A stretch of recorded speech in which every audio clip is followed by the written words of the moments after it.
Je suis Gerald Weston pour le rapport de l'Église du Dieu vivant, le 6 avril 2020. J'ai reçu un email ce matin d'un de nos ministres en contact avec une personne vivant à New York. Voici ce qu'il écrit. La situation décrite à New York est lugubre. Puis, en parlant de la personne qu'il connaît là-bas, il ajoute « Son patron a perdu sa belle-mère et ils enterrent les gens temporairement dans les parcs, car les morgues sont remplies. C'est peut-être un coup de semonce que certains écouteront. » Nous avons eu une excellente réunion ce matin pour discuter sur la manière de prêcher ce message. Comment pouvons-nous aider les gens qui écoutent à comprendre la chose la plus importante que nous devons comprendre en ce moment? Nous avons parlé de deux choses. L'une était le contenu de notre message. Comment focalisons-nous ce message à cette époque de l'histoire? Et deuxièmement, comment faire parvenir ce message focalisé à l'extérieur dans le monde? Car il y a tellement d'autres contenus. Comment pouvons-nous sortir du lot? Et nous avons dégagé quelques idées. Tout ce que je peux dire pour l'instant, c'est que nous n'allons pas attendre des mois pour commencer certaines choses. Nous reconnaissons que le fer est chaud et qu'il faut le battre tant qu'il est chaud. Nous devons proclamer ce message. Et ce faisant, vous verrez certaines choses qui auront lieu très très rapidement dans l'œuvre. J'ai aussi reçu un email d'un de nos ministres en Floride. Il citait dans son message un homme du nom de Jonathan Smith, un épidémiologiste de Yale. J'ai regardé qui il était et il est reconnu dans son domaine. Il écrit dans des journaux et c'est quelqu'un de très légitime. Il mentionnait 2 points, je cite. Premièrement, nous sommes au tout début de la trajectoire de cette épidémie. Cela signifie que même avec ces mesures d'éloignement social qu'il encourage, nous verrons le nombre de cas et de décès continuer à augmenter mondialement, nationalement et localement dans les prochaines semaines. Nos hôpitaux seront débordés. Et ça me rappelle lorsque M. Roderick Meredith parlait de cela. Quand ces maladies épidémiques arriveraient et que nous n'aurions pas les installations médicales nécessaires pour accepter toutes les personnes affectées. Nous avons déjà vu cela en Italie, en Espagne et ailleurs où les hôpitaux sont tout simplement débordés. Et nous en sommes presque à ce point dans les grandes villes américaines, surtout à New York. Cela pourrait conduire beaucoup de gens à penser que les mesures d'éloignement social ne fonctionnent pas, mais elles fonctionnent. Elles peuvent sembler futiles, mais ce n'est pas le cas. Vous vous sentirez découragé, aucun problème.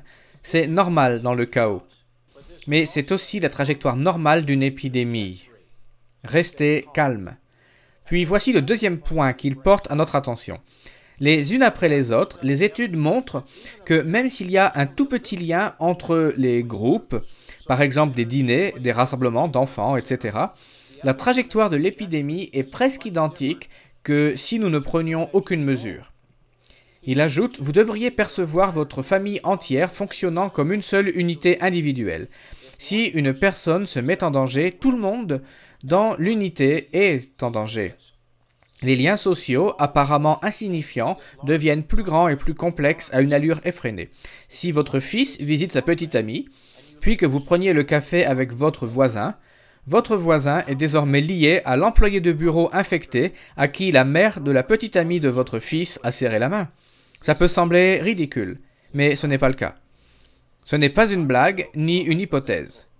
En tant qu'épidémiologiste, nous voyons cela dans les données à chaque fois, mais personne n'écoute. Inversement, toute rupture dans cette chaîne fait cesser la transmission de la maladie à toute la chaîne. Un peu plus loin, il ajoute, « Il est difficile, même pour moi, de conceptualiser comment le fait de se voir en vitesse peut ruiner tout le cadre d'intervention de santé publique. Mais c'est le cas. Je vous promets que c'est le cas. » Avant d'ajouter « Je le promets », 3 fois. Vous ne pouvez pas tricher. Les gens ont déjà commencé à tricher sur les précautions d'éloignement social, juste un petit peu. Un jardin d'enfants, une coupe de cheveux, ou chercher un article inutile dans un magasin, etc. D'un point de vue de la transmission dynamique, cela recrée très rapidement un réseau social très connecté qui sape tous les efforts que la communauté a fait jusque-là. Je vous encourage donc à prendre les choses très au sérieux. N'attendez pas d'être confronté au problème. Pratiquez les mesures d'éloignement social le plus strictement possible. Et considérez votre famille dans votre foyer comme une unité individuelle qui doit être protégée. J'ai aussi reçu un email d'un autre ministre qui m'a envoyé le commentaire suivant.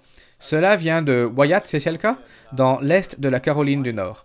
Il écrit « Les frères et sœurs se parlent davantage et ils ont appris à mieux se connaître ces dernières semaines. Il y a quelques personnes qui fréquentaient toujours les mêmes petits groupes de 2 ou 3 amis. Maintenant, ils interagissent avec toute la congrégation locale.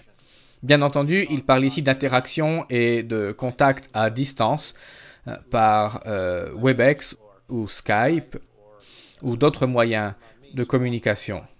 Nous pouvons encore interagir. Ce n'est pas l'idéal, mais cela peut aider à abattre des murs qui étaient peut-être là encore avant.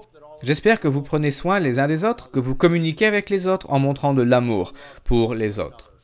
C'était Gerald Weston pour le rapport de l'Église du Dieu vivant le 6 avril 2020. Passez une bonne journée.